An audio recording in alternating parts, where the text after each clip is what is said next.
ayan, kagigising ko lang po. Pero magluluto po ako ng ng almusal ng aking Junakis ay ala Chicken Joy. Mama, I want chicken. I want Chicken Joy. Ayan, yun ang sabi niya. Kaya guys, panoorin nyo po kung paano ko lutuin ang Chicken Joy. Madali lang guys, kayang-kaya nyo yan. Ayan. Sige, tignan natin ha. Ayan, thank you. Bye. Bye.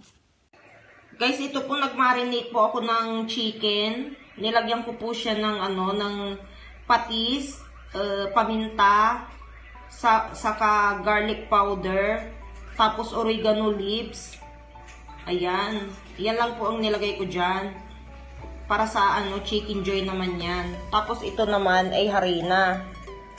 Yung harina naman nilagyan ko siya ng paminta, saka oregano leaves din. Ayan. Saka yung garlic powder. Pinaghalo-halo ko lang po sila dyan. Ayan.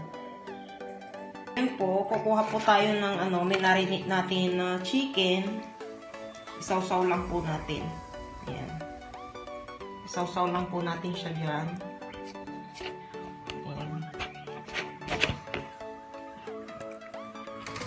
Ayan po. Isawsaw lang. Siguraduhin po natin guys na coated lahat yung manok. Saka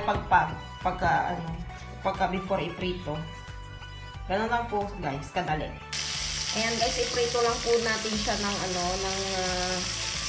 ng medium heat. Ayan. Pang po yan. Maganda po itong pambaon ng bata guys. Saka almusal ng mga bata, ganito. Paborito po kasi nila yung mga ganitong yung ala Chicken Joy. Ayan guys. Ayan guys, brown na yung chicken natin, yung Chicken Joy natin. Parang sarap-sarap. Ayan, sandali na lang yan, maluluto na yan guys. Mga siguro 5 minutes na lang tapos na to. Ayan, sa low medium heat lang po siya guys para hindi siya masunog sa ilalim. Ayan. Ayan guys, ito na po yung finished product natin na chicken. Ayan. Ayan yung fried chicken ko guys. Saka guys, crispy po siya. Ang init.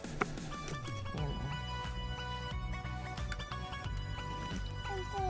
Narinig nyo guys, crispy. Mama, anit. Init nga, init. Harap.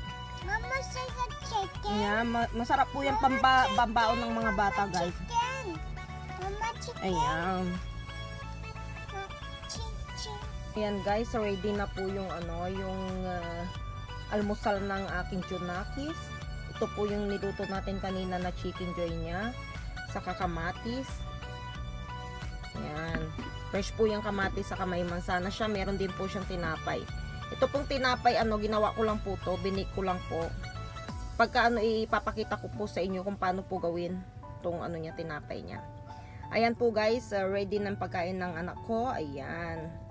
Hope you like this video. Maraming salamat guys. Thank you.